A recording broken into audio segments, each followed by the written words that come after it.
ठीक है, स्टार्ट करो। सर आप प्रेजेंट दिखाने वाले हैं? Yes sir. ये ऊपर आई है कुछ ये सब कुछ ये नहीं आएगी। शुरू करें? स्टार्ट है क्या? हाँ सही है। चलिए, आज पॉलिटिकल साइंस का चैप्टर पढ़ेंगे, ठीक है। पहला चैप्टर क्या है? Power sharing.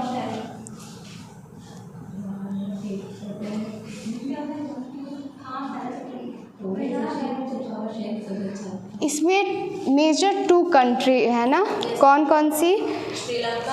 एक है श्रीलंका और दूसरा है कौन सा है? बेल्जियम।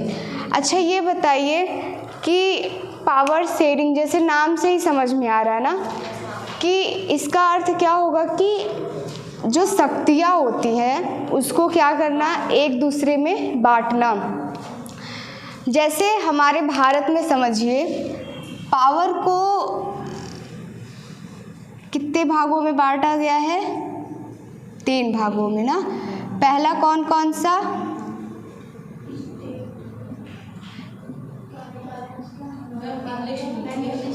हाँ लिख रहे हैं,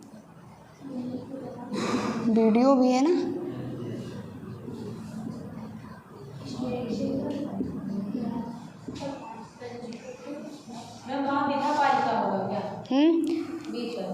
विधायिका ना, तो एग्जीक्यूटिव पावर, ठीक है। और कौन सा? लेजिस्लेचर, जुडिशरी, ठीक है। तो 3 प्रकार के पावर जो हैं वो शेयर करते हैं। तो सबसे पहले अगर ये बात करें, जैसे आप लोग जानते हैं संसद, ठीक है। तो संसद में क्या होता है? लॉ बनते हैं। जब हमारे यहाँ कोई चीज़ पारित होने के लिए संसद में क्या बनते हैं? लॉ बनते हैं। वहाँ पे लॉ बनेंगे, फिर नाम से क्लियर हो रहा है लेजिस्लेचर में क्या होगा? उस पर काम होगा। वो चीज़ें कार्यपालिका नाम से, इसीलिए मैंने हिंदी में भी लिखा है, वो चीज़ उस पर वर्क करेगा। लेकिन अगर वो वर्क किया और उसमें कुछ खराबी हो गई तो उसको कौन देखेगा? जुडिशरी। समझ में आ गया? तो इसी तरीके से यहाँ भी श्रीलंका और बेल्जियम में भी पावर शेयरिंग हो रहा था। लेकिन देखिए यहाँ क्या था, जैसे अपने इंडिया में बहुत सारी लैंग्वेज हैं, बहुत सारे रिलीजन हैं, मतलब डाइवर्सिटी बहुत ज़्यादा है ना। इंडिया में टाइप्स ऑफ डाइवर्सिटी है। वहाँ श्रीलंका में क्या था? श्रीलंका में लैंग्वेज के अनुसार वो हो रहा था, डिस्क्रिमिनेशन हो रहा था ना। किसके अनुसार हो रहा था? लैंग्वेज के। तो वहाँ पे कितनी लैंग्वेज बोली जाती थी? 2। कौन कौन सी? सबसे डच नहीं, श्रीलंका में सिंहली और तमिल, 2 प्रकार की लैंग्वेजें ज़्यादा बोली। सिंहली ज़्यादा बोली जाती थी और तमिल जो थी वो कम बोली जाती थी। तो सिंहली जो है वो मतलब तमिल हमारी केवल 20% बोली जाती थी, ठीक है, केवल। बाकी पूरा क्या बोली जाती थी? सिंहली। 7% शायद वो बोली जाती थी क्रिश्चियन लैंग्वेज। यहाँ पे नहीं, बेल्जियम में। इसमें 20% में ना एक इंडियन तमिल थे और एक श्रीलंकन, ठीक। तो ये 20% में आ जाते थे ना। इसमें कुछ मुस्लिम भी थे, कुछ हिंदू भी थे। लेकिन ये जो सिंहली थे ये श्रीलंका के ही थे, तो इसकी संख्या ज़्यादा थी। आपको क्वेश्चन आएगा कि कंपेयर करना रहेगा कि बेल्जियम और श्रीलंका ने कैसे चीज़ें मैनेज किया। बेल्जियम ने मैनेज कर लिया था, लेकिन यहाँ पे क्या हो गया? युद्ध हो गया था, वॉर हो गया था ना। तो गृह युद्ध हो गया था यहाँ पे, तो श्रीलंका ने मैनेज नहीं कर पाया। तो ये सिंहली 1956 में एक कानून बना था, ठीक है। जैसे अपने यहाँ एक कानून आते रहते हैं ना, लॉ बनते रहते हैं ना, कि जैसे अभी 3 तलाक, बहुत सारे लॉ बनते हैं ना। तो इस तरीके से 1956 में श्रीलंका में क्या बना, एक कानून बना। उस कानून में ये कहा गया कि सिंहलियों को गवर्नमेंट जॉब दी जाएगी हर जगह, और जहाँ भी मुख्य जो चीज़ें होंगी उनमें किसका स्थान दिया जाएगा, सिंहली का। तो इससे जो है तमिल जो है वो बहुत ज़्यादा आक्रोशित हुए, मतलब बहुत उनको वो लगा कि ऑब्वियस सी बात है, अगर किसी चीज़ को जैसे यहाँ इंडिया में 2-3 प्रकार के रिलीजन हैं, किसी को ज़्यादा दे दिया जाए तो विपक्षी जो अगला है तो उसे बुरा लगना वो है, आम बात है। तो इनको हर जगह प्रायिकता दी गई कि इनको गवर्नमेंट जॉब या फिर जो भी अपॉर्चुनिटी है तो उसमें इनको क्या ज़्यादा दिया जाएगा वैल्यू। तो इनको बुरा लगा और ये क्या किए कि ये जो है आंदोलन कर दिए, ठीक है। तो वहाँ पे श्रीलंका में एक तरीके से लोकतंत्र का पतन हो गया और वहाँ पे गृह युद्ध चालू हो गया। वहाँ की एक सरकार है लिट्टे, मतलब एक पार्टी है लिट्टे, ठीक है।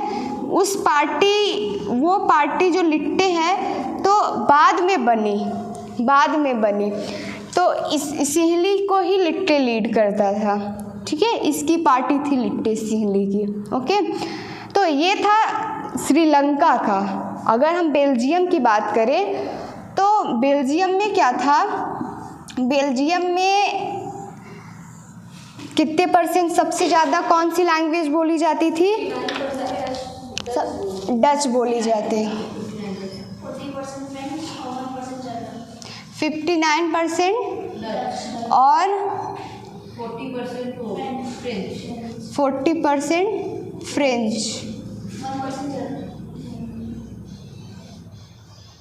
1% क्या था,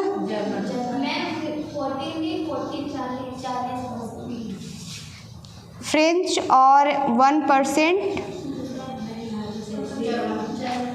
जर्मन। क्योंकि ये बेल्जियम कहाँ पड़ता है, यूरोप में पड़ता है ना।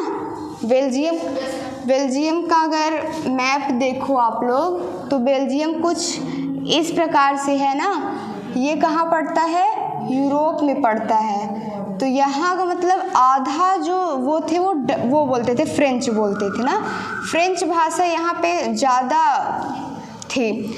तो यहाँ भी वही श्रीलंका वाली ही स्थिति आ गई थी कि यहाँ भी वही सिचुएशन था कि फ्रेंच की लैंग्वेज ज़्यादा थी, इसलिए वहाँ भी लोग जो है हर चीज़ में फ्रेंच को ही ज़्यादा वो देते थे प्रायोरिटी कि फ्रेंच है। तो ऐसे ही जैसे श्रीलंका में स्थिति सिंहलियों के लिए थी, फ्रेंच लैंग्वेज कैपिटल में ज़्यादा बोली जाती थी और कंट्री में डच बोलते थे। हाँ, तो इसी तरीके से यहाँ पे फ्रेंच बोली जाती थी, कंट्री में डच बोली जाती थी। लेकिन अगर आपको पूछा जाए कि फ्रेंच मतलब इसमें सबसे ज़्यादा भाषा कौन सी बोली जाती थी पूरे बेल्जियम में, तो वो फ्रेंच भाषा थी। हाँ, अगर आप टोटल अमाउंट निकालो कि टोटल जितनी पूरी आबादी है, क्षेत्र है, तो सबसे ज़्यादा जो लैंग्वेज बोली जाती थी वो कौन सी थी, फ्रेंच थी। तो फ्रेंच लैंग्वेज जो थी वो सबसे ज़्यादा बोली जाती थी। उसके बाद फिर कौन सी बोली जाती थी, डच। तो इस तरीके से, लेकिन यहाँ पे क्या हुआ, यहाँ पे 1914 और 1915 के अराउंड जो है चीज़ों को संभाल लिया गया, ठीक है। यहाँ पे ये बोला कि अब जब आपको आएगा तुलना करने के लिए, आप तुलना कैसे करोगे कि जो यहाँ पे था चीज़ें, यानी श्रीलंका में था, तो उन्होंने सिर्फ किसको प्रायोरिटी दी, सिंहली को, लेकिन फ्रेंच में दोनों को दे दी। तो इसलिए यहाँ का जो हालात था वो बिगड़ा नहीं और यहाँ लोकतंत्र वैसे ही बना रहा, ठीक है। 1914 1950 में इन्होंने अपने जो भी वहाँ का जो लॉ था या फिर जो भी वहाँ की गवर्नमेंट थी उसमें अगर मान लीजिए प्रधानमंत्री बनेगा फ्रेंच का तो जो वहाँ का राष्ट्रपति होगा वो कौन बनेगा? डच वाला। अगर डच वाला राष्ट्रपति बनता है तो प्रधानमंत्री कौन बनेगा? फ्रेंच वाला। तो इस तरीके से वहाँ की जो शासन व्यवस्था थी उसको उन्होंने बांट दिया एक दूसरे में, इसलिए वहाँ पे ज़्यादा दिक्कत नहीं हुई। ठीक है, तो यही है कि पावर को जो है वो क्या कर दिया? शेयर कर दिया। पावर को क्या कर दिया? शेयर कर दिया। कौन? फ्रेंच, यानी फ्रांस जो थे वो पावर को शेयर कर दिए, और मतलब वो बेल्जियम वाले। लेकिन श्रीलंका वाले ये करने में क्या हो गए? फेल। इसलिए यहाँ का लोकतंत्र थोड़ा सा ढीला हो गया, लेकिन यहाँ के लोग मैनेज कर लिए, इसलिए यहाँ पे चीज़ें क्या हो गई? ठीक हो गई। तो पावर शेयरिंग, यही हमें इससे भी एक सीख भी मिलती है कि अगर हमारे यहाँ मतलब अगर बहुत सारे प्रकार की डाइवर्सिटी है तो हमें सब में, जैसे भारत है ना, तो भारत क्या है? भारत में लैंग्वेज भी बहुत टाइप्स ऑफ लैंग्वेज है, रिलीजन है, कल्चर है। लेकिन ऐसा थोड़ी ना कि केवल यहाँ पे एक ही या फिर हिंदू की सबसे ज़्यादा है ना यहाँ पे, तो केवल यही सब कुछ बनता है, ऐसा नहीं है ना। आप अगर मुस्लिम भी मेहनत करें तो वो भी बन सकता है। अगर किसी भी गवर्नमेंट जॉब हो गई या फिर कुछ भी हो गया तो उसमें इक्वल लेवल से, और इसी तरीके से जैसे गवर्नमेंट भी है ना, गवर्नमेंट है तो उसमें जैसे कोई भी प्रेसिडेंट हुआ या प्राइम मिनिस्टर हुआ, कोई भी मिनिस्टर हुआ, तो उसमें आप मतलब चुनाव लड़ो या 25 ईयर के हो तो आप चुनाव लड़ो और उसमें क्या हो? विजय हो, जीत हो, तो आप भी बन सकते हो, कोई भी कास्ट कोई भी धर्म के हो। तो इस तरीके से यही चीज़ किसने अपनाई? बेल्जियम ने, और ये नहीं अपना पाया। तो जब आपको तुलना करने के लिए आएगा तो आप लिख लोगे ना कि क्या कमियों की वजह से ये जो है यहाँ पे गृह युद्ध हो गए, कहाँ पे? श्रीलंका में, और क्या कमियाँ नहीं हुई तो युद्ध नहीं हुए कहाँ पे? बेल्जियम में। तो पावर शेयरिंग का यही है कि जितनी भी पावर है, जैसे अपने यहाँ क्या है, सबसे पहले सेंट्रल गवर्नमेंट है, ठीक है, सबसे पहले क्या है? Central government. उसके बाद कौन सी है? State government, state government. उसके बाद लोकल गवर्नमेंट। तो इसमें क्या होता है कि जो सेंट्रल गवर्नमेंट होता है तो ये मेन होता है ना, ये केंद्र का होता है, फिर ये राज्य का होता है, स्टेट राज्य को देता है। और लोकल गवर्नमेंट जो होता है, जैसे कोई भी विलेज में प्रॉब्लम हो गई ना तो ये तो पहुंचेगा नहीं कि ये नहीं पहुंचेगा, ये हमारे क्या लोकल गवर्नमेंट, यानी इसकी डिफिनीशन यही होती है जो हमारी समस्याओं को हमारे बहुत पास से समझे। हम यहाँ जा सकते हैं ना, हम अपने जैसे ग्राम प्रधान, सरपंच, ये हम गांव वाले, या फिर जैसे यहाँ पे नगर पालिका होती है ना, तो इसको कौन चुनता है? हम लोग चुनते हैं, हम लोग। लेकिन इसको ये हमारे बहुत पास होता है। जैसे इसका क्या काम होता है कि पानी की कमी है ना, ये सब बिजली नहीं आ रही है, तो हम यहाँ थोड़ी ना पहुँच पाएंगे केंद्र में, हम यहाँ जल्दी पहुँच सकते हैं। तो इसलिए इसकी पावर थोड़ा सा इसमें बांट दी गई है और इसकी पावर थोड़ा सा इसमें बांट दी गई। यही क्या होता है? पावर। जैसे एक होता है, अभी आप आगे पढ़ोगे कि यूनियन होता है ना, यूनियन होता है, उसमें सूची होती है ना, पहले यूनियन सूची, फिर स्टेट ना, और एक कौन सी होती है? सबसे नीचे भी एक होती है।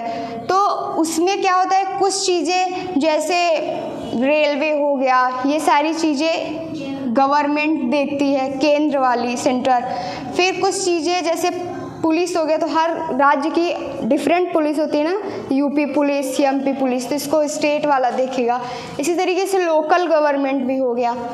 तो इस तरीके से पावर शेयरिंग यही होता है कि जैसे चाइना है, तो चाइना में ये ना लोकतंत्र है ना, नहीं है ना, और ना ही कोई पावर शेयरिंग है वहाँ पे। मतलब जब लोकतंत्र, डेमोक्रेसी ही नहीं है तो वहाँ पे कैसा पावर शेयरिंग, कैसा क्या है? तो वहाँ पे केवल एक राजा है, मतलब राजा की ही तरह एक आदमी है, वही सब कुछ चला रहा है। तो ये ठीक नहीं है। लेकिन जहाँ पे डेमोक्रेसी है तो वहाँ पे क्या किया गया है?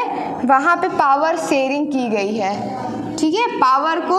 और पता है इससे क्या फ़ायदा है? इससे ये फ़ायदा है कि एक दूसरे के ऊपर कंट्रोल भी रहता है ना।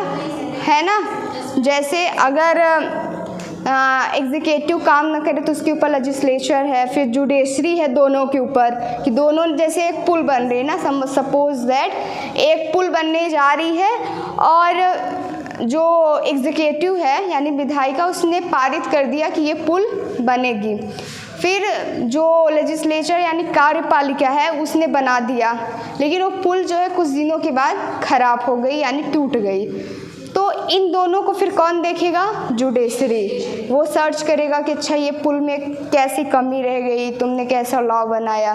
तो एक दूसरे के ऊपर कहीं ना कहीं इनका कंट्रोल भी है, इसीलिए ये चीज़ें जो हैं वो ठीक रहती हैं ना, जब एक दूसरे के ऊपर कंट्रोल रहता है।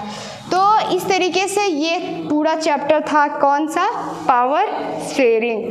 तो इसमें यही था, सबसे पहला क्वेश्चन यही आता है कि आप बताइए कि बेल्जियम और श्रीलंका के बीच आप अंतर बताइए, किस कारण से वहाँ पे गृह युद्ध स्टार्ट हुआ, किस कारण से यहाँ नहीं हुआ। और बेल्जियम तो हरियाणा से भी छोटा राज्य है क्षेत्रफल में, इसका जो टोटल एरिया है वो हरियाणा से भी कम है, तो हरियाणा से भी कम है, और श्रीलंका भी ज़्यादा बड़ा नहीं है, ठीक है, और जनसंख्या भी इसकी उतनी ही है, लेकिन डाइवर्सिटी ज़्यादा है। बेल्जियम आपका यूरोप का पार्ट है और श्रीलंका एशिया का। अब श्रीलंका में देखिए अगर, तो श्रीलंका में यहाँ पे ज़्यादा, इस जगह पे ज़्यादा क्या थे? तमिल, ठीक, और इस जगह पे ज़्यादा क्या थे? सेहली। आप बना भी सकते हो, अगर आ जाए पेपर में दोनों को बताने के लिए तो आप बना के भी दिखा सकते हो, पहले लिख दो फिर इसको बना दो और फिर क्या इसको भी बना के बता सकते हो बेल्जियम को भी कि इसमें आधा ये था, आधा ये था, आधा ये था। तो इस तरीके से आप मैपिंग भी कर सकते हो अपने आंसर को और अच्छा दिखाने के लिए, आप क्या कर सकते हो? मैपिंग भी कर सकते हो। तो इस तरीके से ये चीज़ें थी, ठीक है। तो यही है, ये चैप्टर है पावर शेयरिंग का।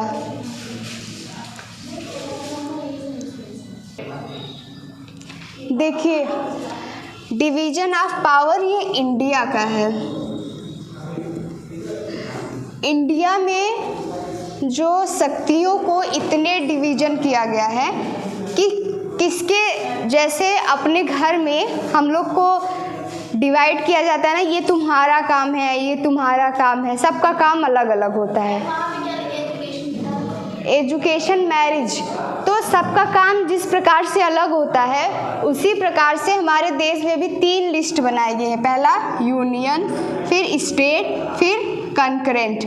तो यूनियन लिस्ट क्या होता है? इसमें जो नियम है या फिर इस चीज़ को 97 सब्जेक्ट आते हैं, इसको सिर्फ केंद्र चलाता है, यानी केंद्र सरकार। यूनियन सरकार जो केंद्र में सरकार है तो वो चलाता है इस चीज़ को, तो इसको क्या कहेंगे? Union list. यूनियन लिस्ट में 97 सब्जेक्ट आते हैं, जैसे बैंक, बैंक कौन देखता है? यूनियन, केंद्र सरकार।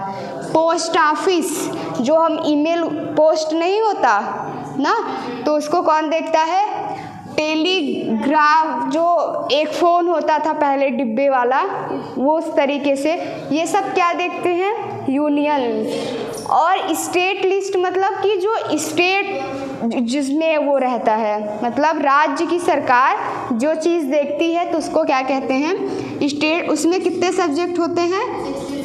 जैसे पुलिस, जैसे मैंने बताया कि पुलिस, फिर लोकल गवर्नमेंट को कौन देखेगा? स्टेट देखेगी। और एग्रीकल्चर, तो ये भी कौन देखता है? स्टेट। कंकरेंट क्या होता है? जो ये दोनों मिल के इसको देखते हैं, यानी राज्य, केंद्र सरकार और राज्य सरकार दोनों मिलके इसमें फैसला ले सकते हैं, ठीक है। ये नहीं कि केवल ये दोनों कर सकते हैं, चाहे ये कर दे, चाहे आप जहाँ भी जाओ। जैसे एजुकेशन, बंद करो, अच्छा, तो एजुकेशन कौन नियम लेगा? कंकरेंट, मतलब आप एजुकेशन केंद्र में भी पढ़ सकते हो, जैसे अभी यूनिवर्सिटीज केंद्र की होती है ना, जो हम लोग करने जाएंगे, और आप राज्य भी में भी पढ़ सकते हो। तो एजुकेशन में दोनों हैं। इसी तरीके से मैरिज भी, और 4-5 सब्जेक्ट होते हैं जिसमें ये दोनों लोग आप कहीं भी ये दोनों फैसला ले सकते हैं। मतलब ये अकेले कोई फैसला नहीं ले सकता? इसमें यही दोनों लेते ही हैं, ये कोई नहीं है। हाँ, यही दोनों इसमें जो हैं वो फैसला क्या करते हैं, लेते हैं। तो ये इंडिया में इस तरीके से 3 पावर, अब जैसे आपको मैं बताई थी कि यूनियन मतलब सेंट्रल गवर्नमेंट होती है, एक स्टेट गवर्नमेंट होती है और एक लोकल गवर्नमेंट होती है। तो इस तरीके से आपने इसको देख ही लिया। तो ये जैसे डिवीज़न ऑफ पावर हो गया, ठीक है, इधर से बंद कर दो, ये डिवीज़न ऑफ पावर हो गया इसको।